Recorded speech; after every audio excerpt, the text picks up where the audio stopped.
नमस्कार। बुलेटिन में आप सबका बहुत बहुत स्वागत है। मैं हूं आप सबके साथ अनु। बुलेटिन की शुरुआत करते हैं और सबसे पहले आप सबको गुजरात लिए चलते हैं, जहां अंजार मुंद्रा पाइपलाइन प्रोजेक्ट का उद्घाटन हो रहा है और पीएम नरेंद्र मोदी ने इसका उद्घाटन किया है। मुंद्रा एलएनजी टर्मिनल और कई परियोजनाओं का उद्घाटन है। जेटको परियोजना का भी उद्घाटन करेंगे प्रधानमंत्री नरेंद्र मोदी। सीधे ले चलते हैं आप सबको वहां।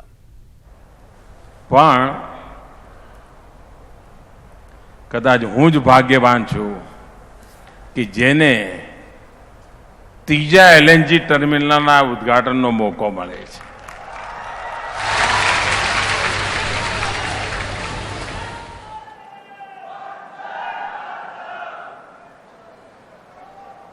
ગુજરાતમાં જ્યારે પહેલું એલએનજી ટર્મિનલ બન્યું ત્યારે લોકોને અજુબો લાગતો હતો।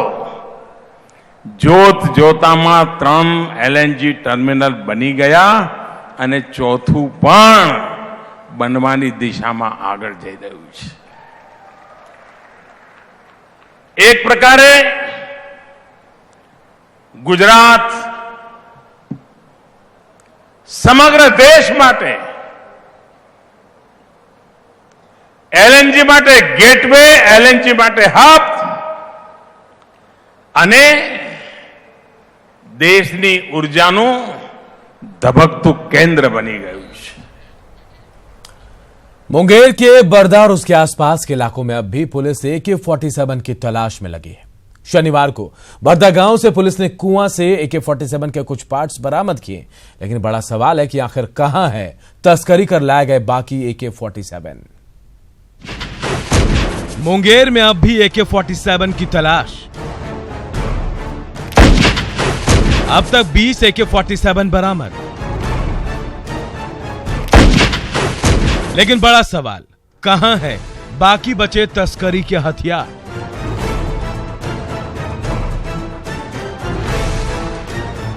लगभग 45 से 50 वेपन अभी भी यहां के निकले हुए वहां पर हैं।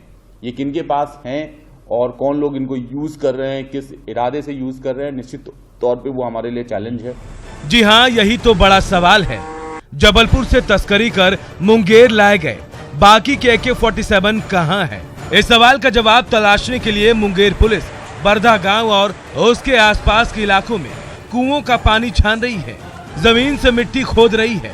शनिवार को कुछ पार्ट्स जरूर मिले, लेकिन हथियारों तक पुलिस का हाथ नहीं पहुंच सके। लेकिन मध्य प्रदेश की जबलपुर पुलिस की पूछताछ में एक बड़ा खुलासा ये हुआ है कि senior store manager Suresh Thakur AK-47 के सीरियल नंबर पर फेविक्विक लगाकर पेंट कर देता था, जिसकी जांच के लिए जबलपुर पुलिस फॉरेंसिक टीम के साथ मुंगेर आएगी। लेकिन इसके लिए बेहद जरूरी है कि जो हथियार वेपन्स मुंगेर में पकड़े गए हैं उसका जो आरसीएल नंबर है जिसपे उसने फेविक्विक लगा के और पेंट कर दिया था, उसको हम अपने फॉरेंसिक एक्सपर्ट से ले जाकर, FSL एक्सपर्ट से ले जाकर उसको प्रॉपर तरीके से चिन्हित कर लें और उसके बाद उसको मैचिंग करवाएं यहाँ के स्टॉक रजिस्टर से। जबलपुर पुलिस को यह भी शक है कि कुछ और लोग हैं जो RSSD से AK-47 गायब करने में सुरेश ठाकुर की मदद करते थे। सुरेश ठाकुर के अलावा और कौन से लोग हैं जो RSSD से उनको निकालने में मदद करते हैं? 2-3 नाम आए हैं, हम उनको वेरीफाई कर रहे हैं। जैसे हम वेरीफाई हो जाएंगे और साक्ष्य हमको मिलेगा, हम निश्चित तौर पे उनके विरुद्ध भी कार्रवाई करेंगे। हम उनको भी गिरफ्तार करके उनसे भी पूछताछ करेंगे। इधर बिहार में मौत के हथियारों की तलाश और उधर जबलपुर में तस्करी के तार के कोड को डिकोड करने की कोशिश हो रही है। तेलंगाना पुलिस पूछताछ कर चुकी है और अब मिलिट्री इंटेलिजेंस की टीम भी जबलपुर पहुंच चुकी है। देखते हैं इन AK-47 की नली से और कितने राज बाहर निकलते हैं। न्यूज़ 18 के लिए मुंगेर से अरुण और जबलपुर से प्रतीक मोहन अवस्थी की रिपोर्ट।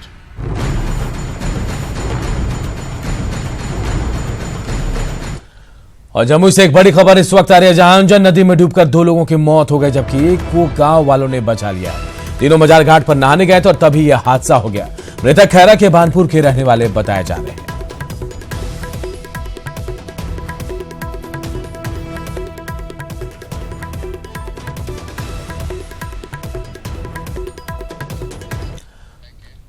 और अगली खबर बेगूसराय से, जहां सदर अस्पताल में आग लगने से अफरा तफरी फैल गई। आग पोस्टमार्टम रूम के बगल में खड़ी एक एम्बुलेंस में लगी। आग के कारण अस्पताल में दहशत फैली रही। बाद में मौके पर मौजूद स्वास्थ्य कर्मियों की पहल से आग पर काबू पाया गया। आग लगने के कारणों का अब तक पता नहीं चल पाया है।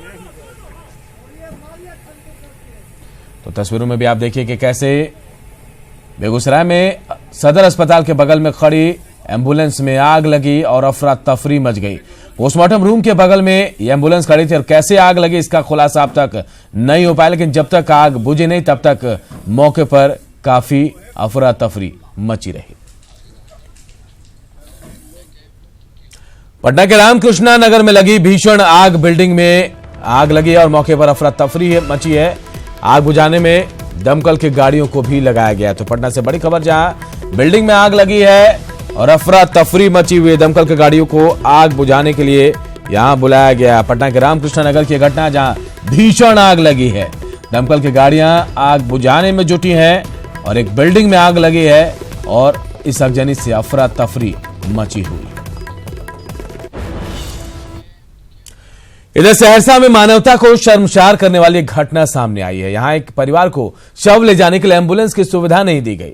लाचार परिजन शव को बाइक और गोद में उठाकर सदर अस्पताल पहुंचे।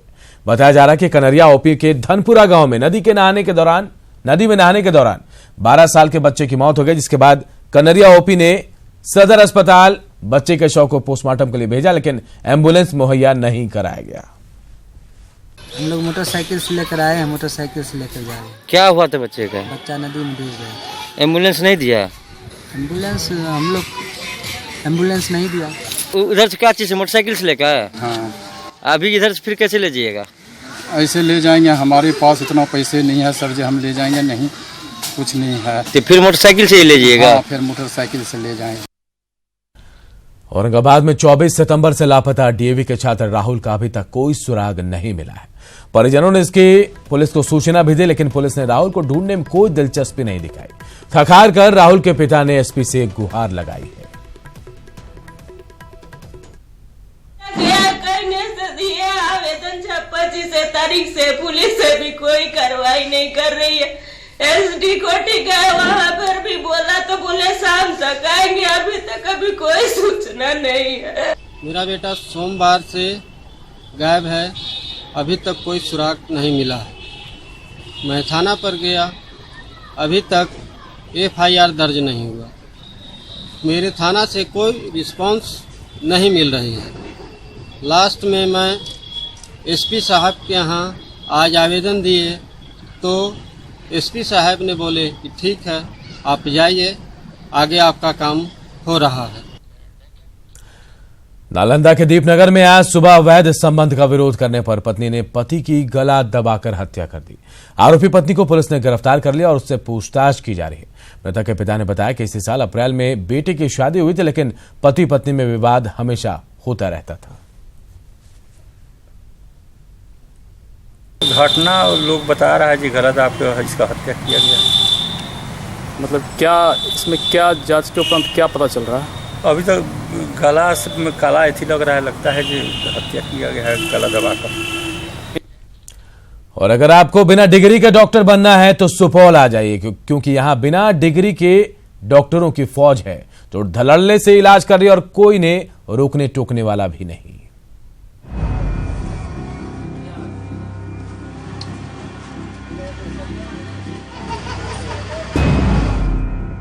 पहले सुपौल की इन तस्वीरों को देखिए।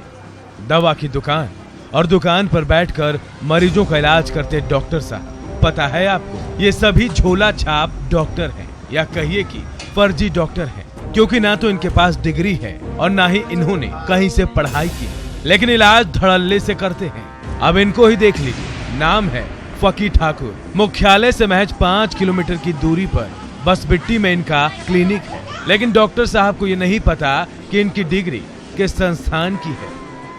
बताइएगा नहीं? बोले थे यूपी से है, लेकिन संस्थान का नाम बता देंगे आपका। हाँ, तो संस्थान अभी बताइएगा ना। अभी हमको याद नहीं है। याद नहीं है? संस्थान का नाम जो लाए हैं यहाँ चौक सर्टिफिकेट, उससे मुंह से कहने से क्या होगा कि सर्टिफिकेट देखिएगा तब पता चलेगा कहाँ से होगा। मुंह से कह देंगे मुझे फला जगह का, इससे क्या होगा। अब इस दूसरे फर्जी डॉक्टर को देख लीजिए। नाम है जगमोहन आजाद। खुलेआम मरीजों का इलाज कर रहे हैं, साथ में ये भी स्वीकार कर रहे हैं कि इनके पास कोई डिग्री नहीं है।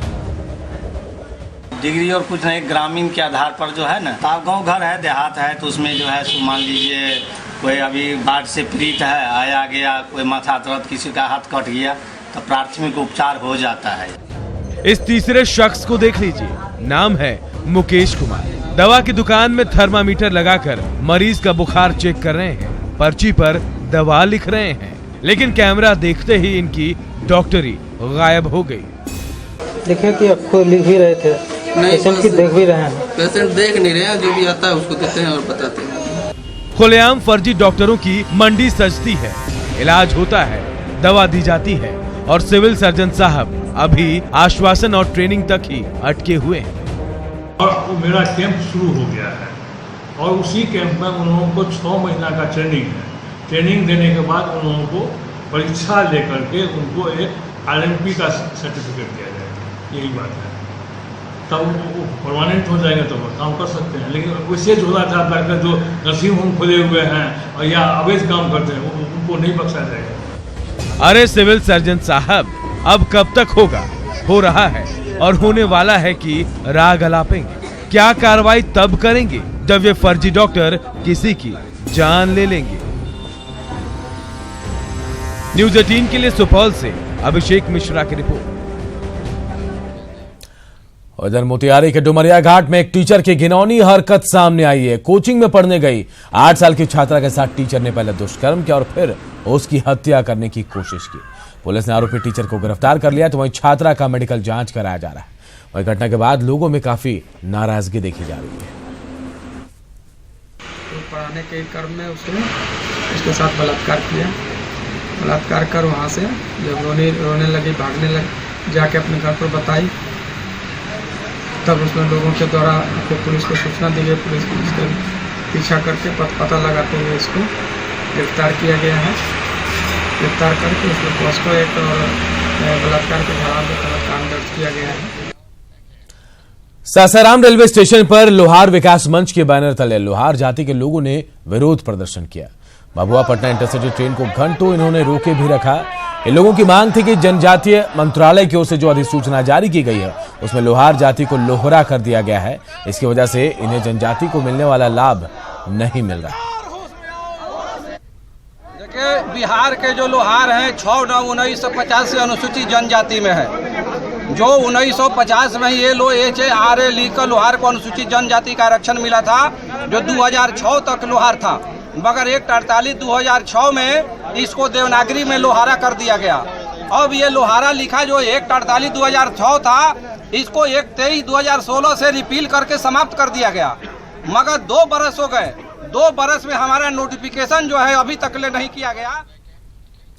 तालीमी बेदारी कॉन्फ्रेंस के सहारे जेडीयू नीतीश कुमार की छवि को लेकर फैले भ्रम को दूर करने की जुगत में है, खासकर सीमांचल के इलाकों में। और इसके लिए मंत्री विजेंद्र यादव, विधान परिषद के उप सभापति हारून रशीद और MLC खालिद अनवर को विशेष जिम्मेदारी दी गई।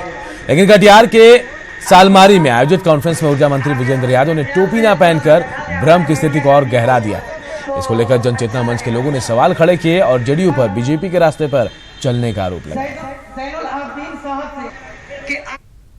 माननीय मंत्री विजेंद्र यादव जी आए जरूर, लेकिन ना तो वो टोपी पहने ना मैदान के अंदर गए।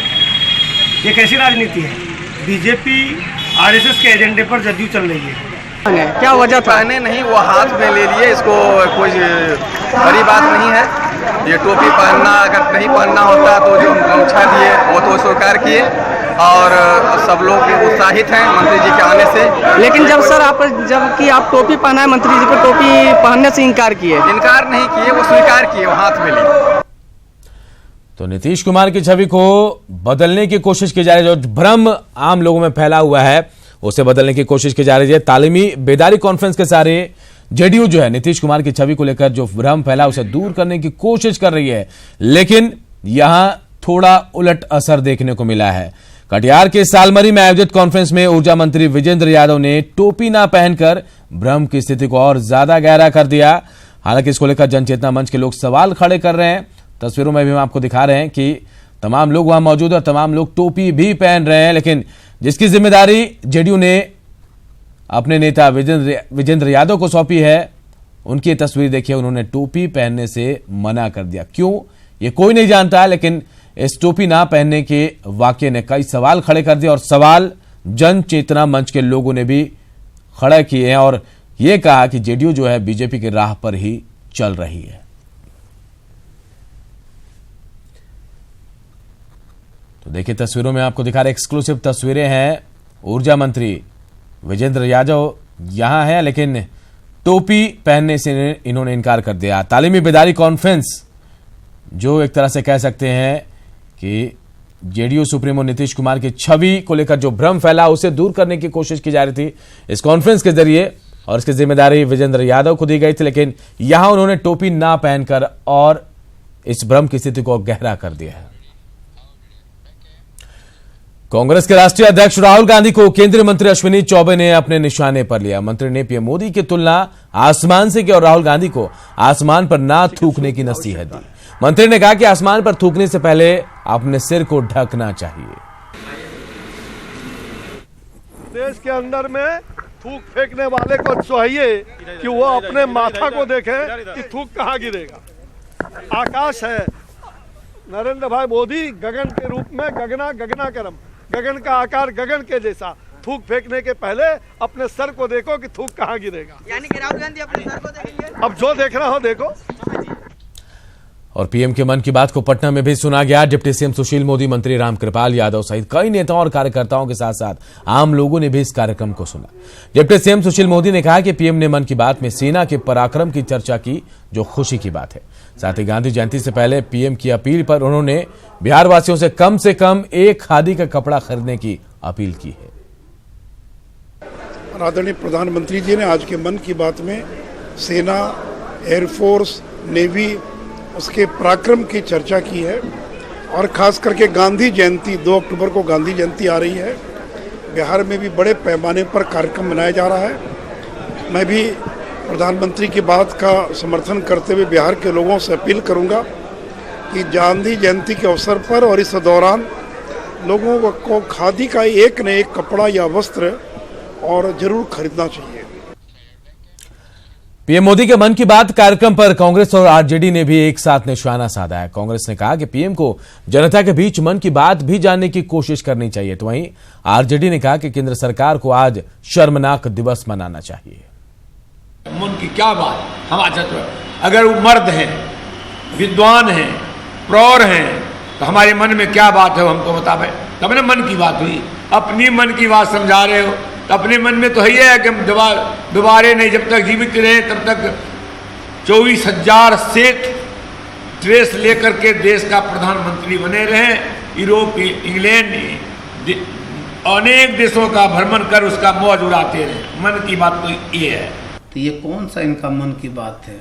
ये सिर्फ दिग्भ्रमित करने का काम कर रहे हैं। ये पराक्रम दिवस नहीं मना के इनको आज शर्मनाक दिवस जो है ये अपने ऊपर, इनको प्रधानमंत्री अपने ऊपर मनाना चाहिए कि हम जो वादा किए सैनिकों के प्रति, देश के प्रति, युवाओं के प्रति, किसानों के प्रति, वह जो है हम नहीं कर पाए हैं। इसलिए मुझे जो है शर्मनाक दिवस मनाना चाहिए और यही इनके लिए सत्य साबित भी होगा। केंद्रीय राज्य मंत्री रामकृपाल यादव ने मन की बात सुनने के बाद कहा कि भारतीय सेना के पराक्रम की वजह से देश सुरक्षित है। केंद्रीय मंत्री रामकृपाल यादव ने लोगों से अपील की कि सेना के जवान जहां भी दिखें उनका सम्मान करें। प्रधानमंत्री जी ने अपील की थी देशवासियों से कि देश के जवानों को सम्मान देने के लिए, उनका जो पराक्रम रहा है, उनकी जो कुर्बानी रही है और लगातार दे रहे हैं, उनको सम्मान देने के लिए जहां कहीं भी वो दिखें ताली के साथ उनका स्वागत करें, अभिनंदन करें। मैं अपील करना चाहता हूं देशवासियों से, बिहार वासियों से, पटना वासियों से कि आप भी जवानों को देख करके सम्मान में ताली के साथ उनको सम्मान व्यक्त करने का काम करें। बिहार में बढ़ते अपराध को लेकर खुलकर सीएम नीतीश पर सवाल खड़े करने वाले केंद्रीय मंत्री उपेंद्र कुशवाहा ने आज चुप्पी साधी। बार बार सवाल किए जाने के बाद भी कुशवाहा ने कहा कि अभी बिहार पहुंचे हैं, हालात का जायजा लेंगे तब बोलेंगे। हालांकि वित्त आयोग की टीम के बिहार दौरे से उन्होंने उम्मीद जताई कि बिहार की मांगे पूरी होगी। इस तरह से अपराध बढ़े, आप भी चिंतित थे, कई बार आपने ट्वीट किया कि क्या अभी तो हम आ ही रहे हैं पटना, दिल्ली से कई रोज के बाद, तो देखते हैं फिर उसके बाद बताएंगे। मासूम बच्चे मारे जा रहे हैं, AK-47 चल रहा है, अरे इस पर नहीं बोलेंगे? अश्विनी कुमार चौबे जी हैं उधर, हम इधर अब निकल जाएंगे, जाइए ना। AK-47 चल रहे हैं, बच्चे मारे जा रहे हैं, तब भी आप कुछ नहीं बोलेंगे? अपराध बढ़ रही है, क्या आप कहेंगे कि सब कुछ ठीक ठाक है? चलिए भैया, अरे उधर और लोग हैं, देखिए ना। NK सिंह जी पटना रहे, क्या अपेक्षा आप लोगों की है? हाँ है, उसमें निश्चित रूप से बिहार को अधिक से अधिक मदद मिलनी चाहिए। बिहार की सरकार ने भी कहा है मदद के लिए, निश्चित रूप से उसमें अधिक से अधिक बिहार को मदद की जरूरत है, मदद होनी चाहिए। बिहार के राज्यपाल लालजी टंडन ने आज साफ सफाई अभियान चलाया। पटना के राजभवन कॉलोनी में लालजी टंडन और राजभवन के सभी पदाधिकारियों ने झाड़ू लगाया। वहीं राज्यपाल ने राजभवन कॉलोनी में पौधे भी लगाए। इस मौके पर राज्यपाल ने समाज के सभी लोगों को साफ सफाई रखने की अपील की। हर व्यक्ति की ये जिम्मेदारी है, अपने लिए भी, अपने स्वास्थ्य के लिए भी और पर्यावरण के लिए सफाई हो।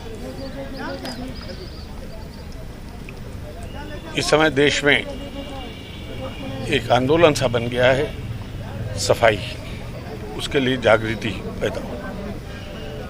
हर आदमी जहां रहता है, जिस जगह है, वहां सफाई हो, ये उसकी जिम्मेदारी है और उसी के लिए हो रहा है। और इधर किशनगंज में न्यूज 18 की खबर का बड़ा असर हुआ है। देखने को मिला है जहां पोटिया प्रखंड में एक महिला ने मवेशी बेचकर शौचालय बनवाया था, लेकिन उसे प्रोत्साहन राशि नहीं मिली थी। न्यूज 18 पर खबर चलने के बाद जिला प्रशासन ने आनन फानन में महिला को बुलाकर राशि का भुगतान किया, जिससे अब लाभुक काफी खुश है। चाहेंगे कि आज आपकी न्यूज के माध्यम से जो हमारे गांव की सबसे गरीब, सबसे निचले स्तर की औरत जिन्होंने गौ अपना माल धान यहाँ तक के जेवर बंधक दे के वो स्वच्छ भारत मिशन के तहत अपना शौचालय बनाई थी, जिसको लेकर हम लोगों ने बहुत परेशान हुए कि बेचारी को प्रोत्साहन राशि मिल जाए। इसके कारण आज पैसा मिला। और इस बुलेटिन में फिलहाल इतना ही, लेकिन बिहार की बाकी खबरों को देखने के लिए आप लॉग इन कर सकते हैं हमारी वेबसाइट news18bihar.com पर। नमस्कार।